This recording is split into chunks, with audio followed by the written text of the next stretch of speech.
The following production is brought to you by the Talkin' Buds Leaf Show.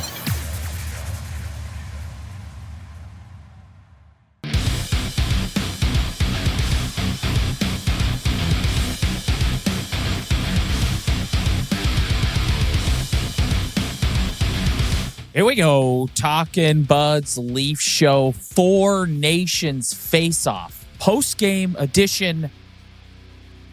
Holy shit, Ryan. What a roller coaster of emotion that game was. That was fantastic. If you're the NHL, you have got to be thrilled with how that opening game went.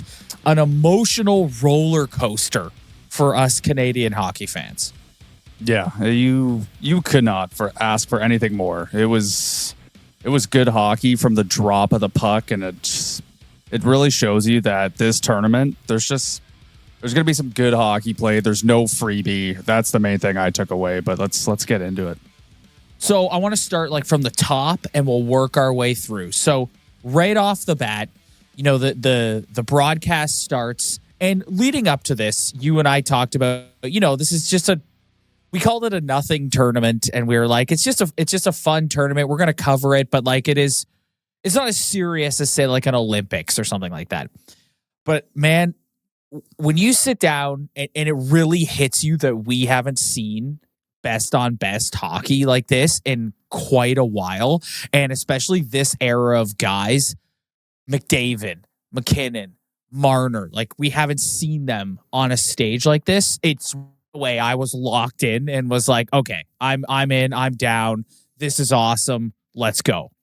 Well, you can count me in as someone who was one of those skeptics where I was like, this is an NHL run event. I'm a little worried about how it's going to go, how it's going to be seen in the long run, what it's really going to mean to win this tournament. But I think as soon as not even at 8 o'clock. I think as soon as 7:30 started, and even just the pregame started, it had a different vibe to it. I was also sitting there being like, I'm actually stoked to watch this game. Yes. Yeah, I locked in and eventually. Having it at the Bell Center. Oh, it's way better. Amazing choice. Amazing choice. Yeah. They do the opening ceremony. And they they introduce the players. They bring out Matthews. They bring out Barkov. They bring out a legend from Finland, Sweden. And then for Canada, they bring out Mario. And the place absolutely erupts for Mario Lemieux. Goosebumps up and down the arms for the introduction and arrival of Mario Lemieux. Yeah, what a fucking legend.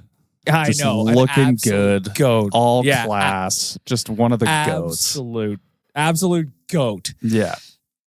I'm giddy right now. I usually, you and I, we're very open about how, we don't love doing late night post game shows like this, but I am absolutely wired after watching that. I'm just giddy.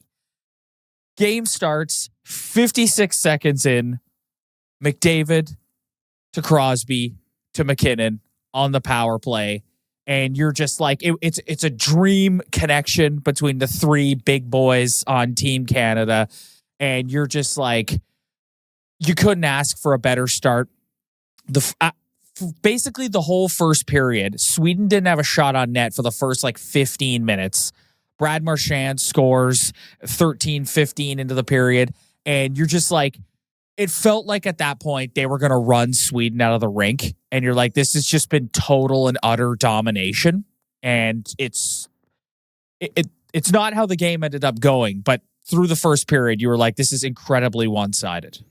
Yeah, I didn't think the whole game was going to go like that. I think leading into this tournament, I had way too much respect for every roster and what every roster could bring to this tournament. I didn't think they were going to run away with that. I did think it was nice how they got their little storybook power play goal to start the game. I thought that was great.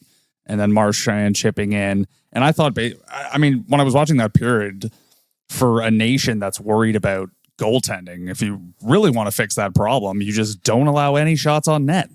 That's right. I'm thinking these guys are worried about their goaltender as well, and they don't want anything at their own net, so they're just going to dictate and dominate the play. But I just think when that the electric intro with Mario, and everyone's fired up. And you see when they were announcing their names, they all were all business. They were all ready to go. And I think when that puck dropped, they just had that shot of adrenaline that just shot them right out of a cannon, which would then later, I think, affect their play in the second and third period. Yeah, they run out of gas a little bit. So the second period starts and Canada's not as dominant. Sweden starts to come on. They start to look a little better. Your guy, Jonas Brodin, pots one for them. And after that, it was like Sweden they kept gaining confidence as the period went on. And I thought for like the latter half of the second period, they took it to Canada and they dictated the play. I thought from the middle of the second to the middle of the third, basically a whole period, I thought they borderline dominated the play. I thought they were great. I thought they just had to settle into the game. It was just all Canada. You're in the Bell Center. It's just at the end, like, this is a nation. Like, Sweden has been successful in the past, but there's still a nation that has a little bit of that. Like, they got to get over the hump. And I just feel the moment looked a little too big for them. But I think Canada really shot their adrenaline in the first period. They came out in the second. They looked out of gas. They looked flat. And I think the veteran, and I'm going to be honest, on paper, I like the Swedish defense better than I like the Canadian defense. Obviously, Cale Makar is loaded. Yeah, obviously, Cale Makar is the most flashy, talented defenseman in the league. But in terms of just veteran dudes who know how to log minutes and have played a lot of NHL hockey, I knew these guys were going to settle it down, and they kind of took control of the game at that point. Canada just lost all their speed, and then they just were plugging away. Well, towards the end of the second, Sidney Crosby sets Mark Stone up to give Canada a 3-1 lead. I tell you, man, there are few things in this world that hit as nicely as Sidney Crosby in a Team Canada uniform with that C on his chest, just elevating his game. He's a senior citizen out there by NHL standards, and the guy, he's the winningest captain in this country's history. And he's my captain. It's just, he's the greatest international impressive Canadian hockey player of all time. I don't care what anybody says. Maybe it's recency bias because of the era, but I mean, it's so funny when you look back at the start of that guy's career, and he was a whiner and he was this and that. And then tonight, everybody in this country were on two knees, so proud that this guy was the captain of Team Canada. Yeah. 100%. So third period starts, a minute 54 in. Adrian Kempe makes it 3-2. And then later, our guy, Joel Eriksson-Ek, the GOAT, makes it 3-3. Listen, man, Joel Eriksson-Ek, we like to joke around because he is just a GOAT at shutting down Austin Matthews. But he's a hell of a hockey player, man. Yeah, those guys are valuable. We poke fun at it because it's so easy to shut Austin Matthews down when you really apply all your effort towards that. But yeah, he's a good player, man. That team is full of good players. Like, I'm not surprised that they kept that in a game and they fought hard because those are all solid NHLers. Like Adrian Kempe wiring one past Binnington. Like, he's got a great release. He's a good goal scorer in the league. They have a really solid team. Yes, they do. They're going to be tough. Like, I'm really interested to watch them play Team USA and what that game looks like. I'm pretty sure that game is on Monday night. Anyways, we go to overtime. First and foremost, the National Hockey League needs to adopt the 10-minute 3-on-3. The 5-minute 3-on-3 is too slow. Too fast. Excuse me. We need to go 10-minute 3-on-3 in the NHL. Yeah, I totally agree with that. Back and forth. Jordan Binnington, we'll talk a bit about him later. He made a couple of really great saves in overtime. How many scoring chances did Nathan MacKinnon have? 6, 7? I think he had 4. There was 4 times where he came in on the rush and he was doing his best. He looks like a AAA guy playing a bunch of house league kids trying to get through everybody, but he just couldn't get past the monster, Phil Gustafsson. Then Ryan, Mitch Marner buries it in OT And Team Canada wins based on the way the point system works. So you get 3 points for a win and then 2 points for an OT win. So they've got 2 points. So they did not get all that was available to them tonight. Having said that, they come out of it with the win. Mitch Marner, who for the most part was pretty lackluster. I think the chemistry with him and Connor McDavid that's something that I don't know if John Cooper is going to keep them together. I think he will. The tournament's so short. Here we go. Now here I am. Look at you already adjusting the line combinations. But McDavid and Marner are an interesting pair together. Like it's Mitch is a guy who wants to take the puck and distribute it, and like that's kind of what Connor wants to take the puck in his D zone and fly up the ice into the O zone. So it's kind of a weird fit. I thought Mitch Marner played a great third period. I think he eventually figured it out and he eventually started getting in the right spaces. And I actually thought he got it on the forecheck a lot better in this game than I usually see him do body in a Maple Leaf uniform. I it's such a crapshoot, right? These tournaments, it's like you just start, and I know it's about gelling quick, gelling fast. Because if you get no points tonight, you're in trouble. Like you gotta come out with more points than the team you're playing against. 3 would have been nice, but they'll take 2. But you just look at those line combinations, and it's got to be tough to try to like fit together that quickly, especially when you're out there with McDavid. He's moving 1,000,000 miles an hour. There's no one on the Leaf roster that can skate like that. So it's going to be up to Mitch. I think Mitch's ego is set aside wearing a Team Canada uniform with the peers that are in that dressing room. So I think he's a smart enough and good enough hockey player to know how to adapt to whoever he's playing with. I wasn't worried about that. And I just find it so funny how we're on here and Mitch Marner is the fucking hero of this hockey game. I know. But I'm telling you, I've been saying it all year. If this guy applied himself to shooting the puck, he could score 40 goals in the NHL, no problem. And in overtime, at one point, he was dicking around with it at the top of the circle, and he just was looking for a pass. And I'm just screaming at my TV, being like, "Shoot, Mitch! Fuck!" And then Crosby has that back pass, and he finally goes in and rip one home. And it's like he doesn't have the best shot in the NHL, but man, he's a skilled player. Just shoot the puck, bud. Agreed. And I was thinking, like, for everyone who's a Toronto Maple Leaf fan who rags on this guy, I mean, tonight he was. You want to fix your PR a little bit. You're a Canadian hero for the night, Mitch. 100%. That is huge for Mitch Marner's PR and huge for the narrative that he doesn't show up in big games. This NHL season has been as predictable as a puck rolling on its edge. No one knows where it's going.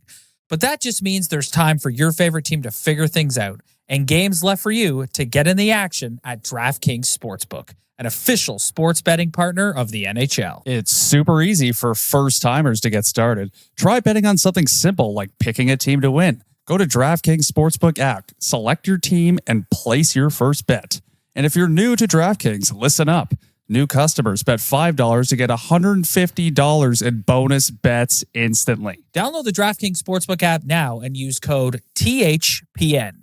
That's code THPN for new customers to get $150 in bonus bets instantly when you bet just $5. Only on DraftKings. The crown is yours. Gambling problem? Call 1-800-GAMBLER. In New York, call 877-8-HOPE-NY or text HOPE-NY 467-369. In Connecticut, help is available for problem gambling. Call 888-789-7777 or visit ccpg.org. Please play responsibly. On behalf of Boot Hill Casino and Resort in Kansas, 21 and over. Age and eligibility varies by jurisdiction. Void in Ontario. Bonus bets expire 168 hours after issuance. For additional terms and responsible gaming resources, see dkng.co/ice. Couple more things we should hit on here about. Let's start with Jordan Binnington. What did you think about him? I obviously the big talking point around Team Canada going into this tournament was goaltending is their weakness, and I thought that was kind of on display tonight. Not totally, but at times it definitely was. Yeah, I mean. it's a tough situation because I don't think he's Carey Price. I don't think he's one of the best goalies in the league. So, I mean, all your expectation, I think a fair expectation for him is you just have to make the right saves at the right time. And I know he would probably want that Kempe goal back, but the monster at the other end probably wanted the Stone goal back too. So those two canceled each other off. But when it was time to make a big boy save at a big boy moment, he did that. That's all you. That's all you have to do in this style of tournament. You just can't give up the backbreaking goal at the wrong time. And every team and every fan of every team in the NHL knows that. So I think in the end he did his job and he was good enough to get them the dub. I still think it, like me personally, I don't love Jordan Binnington. I think he's an unlikable character in the league. He won a Stanley Cup pre-COVID. Like that was a long time ago. I just like Adin Hill better. He just makes me feel better. So I would like Adin Hill to be in the net. But in terms of making a big save at the right time, I thought he did that. Yeah, I would agree. And I think they said it in the pregame, and a lot of people said it leading up, is you don't have to win a hockey game. You just have to not lose it. And he did that tonight. He made 2 saves in OT that were game-saving saves. Like they really were. Yeah, so you got to take your hat off to him. There were moments in the game where I was feeling a bit frustrated, but you know what? At the end of it all, I give the guy credit, and we'll see how it goes. Basically, John Cooper has said, like, this is Binnington's net. Like, if they go to Adin Hill, that'll be something. That's an adjustment that they're making that is not in the plan. So this is Jordan Binnington's net. I don't know him personally, but just his actions throughout the league and the way he plays net, I just not a huge fan of the guy.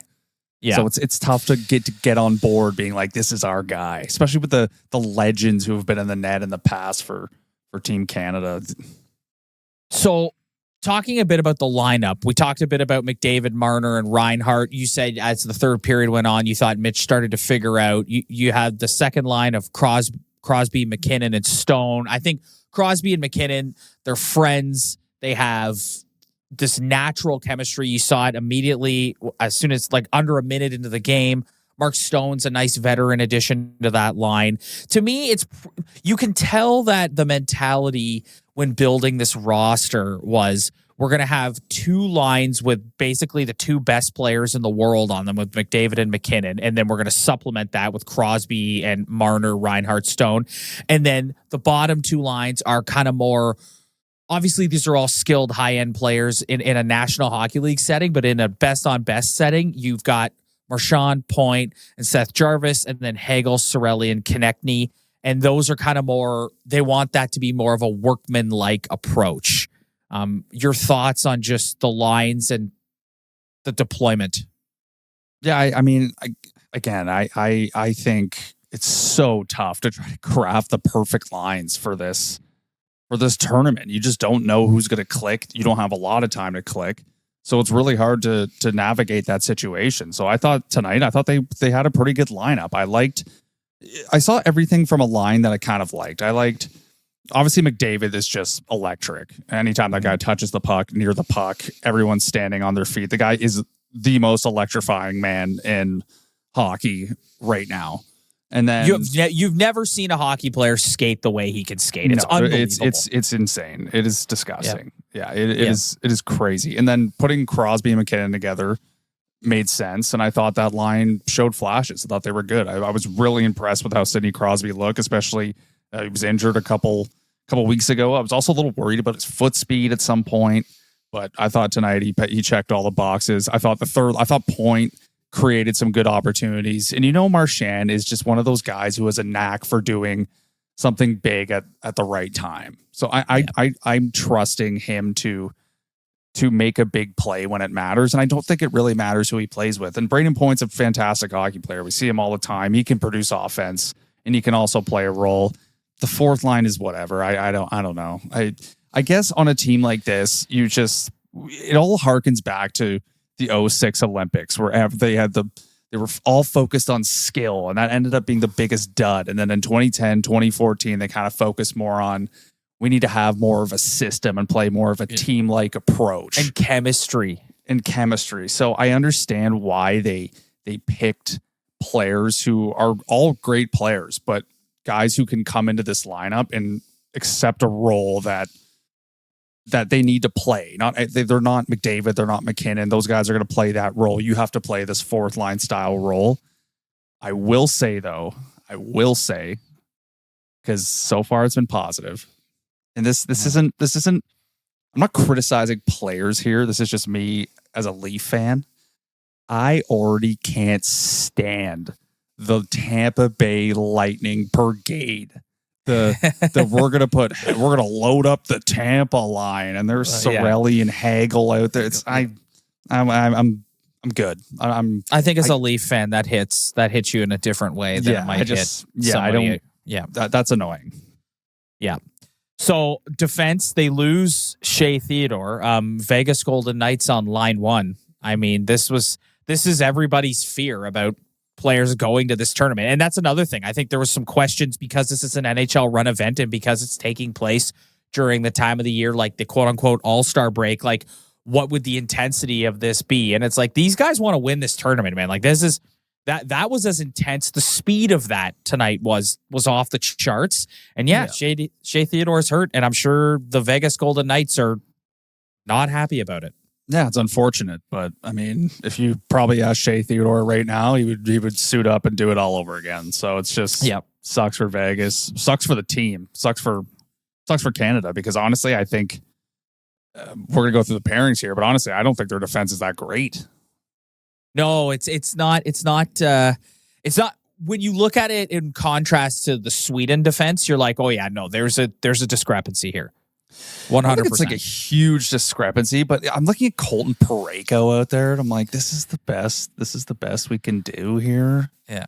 I really, Cale Makar is the flashiest hockey player I've ever seen in my life, and he's just like insanely talented, insanely good. I never notice or get to watch Devon Taves play hockey. He's a fantastic hockey player. I think Josh Morrissey is a fantastic hockey player. I thought he laid the body tonight. I thought he made a couple great passes. I think he was highly effective. And I'm watching Colton Parayko out there, and I'm going, this guy can't move. And then Drew Doughty looked a little washed, and he's been out for a long time. And I know it's nice to have that leadership there, but there's some dudes out there who are playing better defense right now than Drew Doughty at this point of coming back from his injury. Yeah. I have to ask you, what'd you think of William Nylander? Oh, he was awful. Yeah. He was terrible. Yeah, he was terrible. He took that penalty right away. That was unfortunate, but other than that, I thought he struggled. He turned over the puck a couple times. Couldn't get his breakaway. So yeah. And again, you get in that, which is kind of weird because Sweden played really well. But yeah, you come away from that game being like, I did not think William Nylander was very good. And I think it's going to be really interesting, man. Like I will definitely be tuning into USA and Finland tomorrow. I want to get a good look at Team USA and Austin Matthews specifically, because you thought that was electric tonight. It's going to be electric on Saturday night at the Bell Center for Canada and the US. That is going to be must-see TV. I also think I don't want to get too out of our lane here, but I think the way the political climate is right now as well is going to. Yes, I know this is hockey, and that's a very serious matter, and this is just hockey. But when you're sitting down and watching these two countries face each other on Saturday night, I think everything that's going on is just only going to benefit this event and benefit the emotion, and it's going to be. Yeah, I think it's going to be wild. It's going to be electric. Yeah, it's going to be absolutely electric. Yeah. Yes, I'm like I said, I'm gonna watch USA and Finland tomorrow night and get a good look at what we're dealing with here. And like I said off the top, and we'll end it on this. If you're the NHL, you have to be thrilled with how that opening night went. That was a fantastic. It looked like it was going to be a blowout early and ended up being a fantastic hockey game. You had overtime. You had an exciting Canada wins in Canada. The crowd goes wild. Like you couldn't ask for a better opening. Yep. And Mitch Marner's the hero. Mitch Marner's the hero. All right, we're going to get out of here. That concludes our first Four Nations postgame show. We will be back in our usual time slot on Sunday. We will not be coming to you after the game on Saturday. We will stay in our usual Sunday time slot where we will talk about Canada, USA, and then we'll be back on Monday after Canada, Finland. So if you'd like to join us for that, hit that like and subscribe button below. If you're listening to the audio version, please do the same. Spread the word, tell your friends. We really appreciate it. We will see you guys on Sunday.